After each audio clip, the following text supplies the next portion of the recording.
जय श्री राधे कृष्णा। हमारे YouTube channel JP Bhardwaj ब्रजवासी पर आप सभी का स्वागत है। मैं जेपी भारद्वाज ब्रजवासी माता बहनों एवं सभी भाई बंधुओं का स्वागत करता हूं। तो आइए आज हम अपने YouTube चैनल के माध्यम से देवशयनी एकादशी का व्रत कथा आपको सुनाने जा रहे हैं। आषाढ़ मास के शुक्ल पक्ष की एकादशी को ही देवशयनी एकादशी कहते हैं और कहीं कहीं पर इस एकादशी को पद्मनाभा भी कहते हैं। सूर्य के मिथुन राशि में आने पर ये एकादशी आती है और इसी दिन से चतुर्मास का आरंभ माना जाता है। इस दिन से श्री भगवान श्री हरि क्षीर सागर में शयन करते हैं और फिर लगभग 4 माह बाद तुला राशि में सूर्य के जाने पर उन्हें उठाया जाता है। उस दिन को देवोत्थान एकादशी कहा जाता है। इस बीच के अंतराल को ही चतुर्मास कहा जाता है। देवशयनी एकादशी की व्रत कथा इस प्रकार है, वह हम आपको सुनाएं। उससे पहले जिस किसी माता बहनों ने या भाइयों ने मेरे चैनल को सब्सक्राइब नहीं किया है तो कृपया उनसे अनुरोध है मेरे चैनल को सब्सक्राइब करें और बगल में लगा घंटी का बटन अवश्य दबाएं, जिससे हम जो भी वीडियो बनाएं उन सभी का नोटिफिकेशन आपके पास में पहुंचे। शेयर करें तथा लाइक भी करें। तो आइए आज हम देवशयनी एकादशी के व्रत का महात्मा आपको सुनाते हैं। धर्मराज युधिष्ठिर ने कहा कि हे केशव, आषाढ़ शुक्ल एकादशी का नाम क्या है और इस व्रत के करने की विधि क्या है और किस देवता का पूजन किया जाता है। तब श्री कृष्ण भगवान कहने लगे कि हे युधिष्ठिर, जिस कथा को ब्रह्मा जी ने नारद जी से कहा था वही मैं तुमसे कहता हूँ। एक समय नारद जी ने ब्रह्मा जी से यही प्रश्न किया था। तब ब्रह्मा जी ने उत्तर दिया कि हे नारद, तुमने कलयुगी जीवों के उद्धार के लिए बहुत अच्छा प्रश्न किया है, क्योंकि देवशयनी एकादशी का व्रत सब व्रतों में उत्तम है। इस व्रत के करने से समस्त पाप नष्ट हो जाते हैं और जो मनुष्य इस व्रत को नहीं करते वे नरकगामी होते हैं। इस व्रत के करने से भगवान विष्णु प्रसन्न होते हैं। इस एकादशी का नाम पद्मा है। अब मैं तुमसे एक कथा कहता हूँ, तुम मन लगाकर सुनिए। सूर्यवंश में मांधाता नाम का एक चक्रवर्ती राजा हुआ है, जो सत्यवादी और महान प्रतापी था। वह अपनी प्रजा का पुत्र की भांति पालन किया करता था। उसकी सारी प्रजा धन धान्य से भरपूर और सुखी थी। उसके राज्य में कभी भी अकाल नहीं पड़ता था। तो एक समय उस राजा ने राज्य में 3 वर्ष तक उसके राज्य में वर्षा नहीं हुई और अकाल पड़ गया।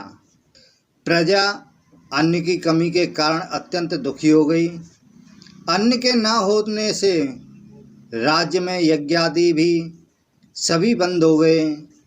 एक दिन प्रजा राजा के पास जाकर कहने लगी कि हे राजा, सारी प्रजा त्राहि त्राहि पुकार रही है, क्योंकि समस्त विश्व की सृष्टि का कारण वर्षा है। वर्षा के अभाव से अकाल पड़ गया है और अकाल से प्रजा त्राहि त्राहि कर रही है और कुछ मर भी रही है। तो इसलिए हे राजन, कोई ऐसा उपाय बताओ जिससे प्रजा का कष्ट दूर हो। राजा मांधाता कहने लगे कि आप लोग ठीक ही कह रहे हैं, वर्षा से ही अन्न उत्पन्न होता है और आप लोग वर्षा न होने से अत्यंत दुखी हो गए हैं। मैं आप लोगों के दुख को समझता हूँ। ऐसा कहकर राजा कुछ सेना साथ लेकर वन की तरफ चल दिए। वह राजा अनेक ऋषियों के आश्रम में होते हुए अंत में श्री ब्रह्मा जी के पुत्र अंगिरा ऋषि के आश्रम में पहुँचे। वहाँ राजा ने घोड़े से उतरकर अंगरा ऋषि को प्रणाम किया। मुनि ने राजा को आशीर्वाद देकर उसकी कुशलता पूछी और उनसे आश्रम में आने का कारण पूछा। तब राजा ने हाथ जोड़कर विनती की और कहने लगे कि हे भगवान, सब प्रकार से धर्म पालन करने पर भी मेरे राज्य में अकाल क्यों पड़ गया, जिसके कारण प्रजा अत्यंत दुखी है। राजा के पापों के प्रभाव से ही प्रजा को कष्ट होता है, ऐसा शास्त्रों में कहा है। जब मैं धर्मानुसार राज्य करता हूँ तो मेरे राज्य में अकाल कैसे पड़ गया, इसके कारण का पता मुझको अभी तक नहीं चल पाया है। अब मैं आपके पास इसी संदेह को निवृत्त कराने के लिए आया हूँ। कृपया करके मेरे इस संदेह को दूर कीजिए। साथ ही प्रजा के कष्ट को दूर करने का कोई ऐसा उपाय बताइए। इतनी बात सुनकर ऋषि कहने लगे कि हे राजन, यह सतयुग सब युगों में उत्तम है। इसमें धर्म के चारों चरण सम्मिलित हैं, अर्थात इस युग में धर्म की सबसे अधिक उन्नति है। लोग ब्रह्मा की उपासना करते हैं और केवल ब्राह्मणों को ही वेद पढ़ने का अधिकार है। ब्राह्मण ही तपस्या करने का अधिकार रख सकते हैं, परंतु आपके राज्य में एक शूद्र तपस्या कर रहा है। इसी दोष के कारण आपके राज्य में वर्षा नहीं हो रही है। तो इसलिए यदि आप प्रजा का भला चाहते हो तो शूद्र का वध कर दो। इस पर राजा कहने लगा कि महाराज, मैं उस निरपराध तपस्या करने वाले शूद्र को किस तरह मार सकता हूँ? आप इस दोष से छूटने का कोई उपाय दूसरा बतलाइए। तब ऋषि कहने लगे कि हे राजन, यदि तुम अन्य उपाय जानना चाहते हो तो सुनिए। आषाढ़ मास के शुक्ल पक्ष की पद्मा नाम की एकादशी का विधि पूर्वक व्रत करो।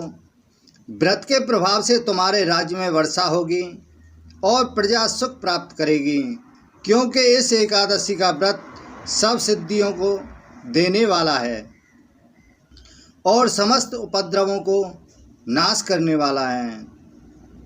इस एकादशी का व्रत तुम प्रजा, सेवक तथा मंत्रियों सहित कीजिए। मुनि के इस वचन को सुनकर राजा अपने नगर में वापस आया और उसने विधि पूर्वक पद्मा एकादशी का व्रत किया। उस व्रत के प्रभाव से वर्षा हुई और राजा को सुख पहुंचा। अतः इस मास की एकादशी का व्रत सब मनुष्यों को करना चाहिए। यह व्रत इस लोक में भोग और परलोक में मुक्ति को देने वाला है। इस कथा को पढ़ने और सुनने से मनुष्य के समस्त पाप नष्ट हो जाते हैं। इसी के साथ देवशयनी एकादशी व्रत संपूर्ण। बोलो एकादशी महारानी की जय। बोलो विष्णु भगवान की जय। तो आज के लिए बस इतना ही। जिस किसी ने भी मेरे चैनल को सब्सक्राइब नहीं किया है तो कृपया उनसे अनुरोध है, मेरे चैनल को सब्सक्राइब अवश्य करें तथा बगल में लगा घंटी का बटन अवश्य दबाएं, जिससे हम जो भी वीडियो बनाएं उन सभी का नोटिफिकेशन आपके पास में पहुंचे। इसी के साथ ही जय श्री राधे कृष्णा।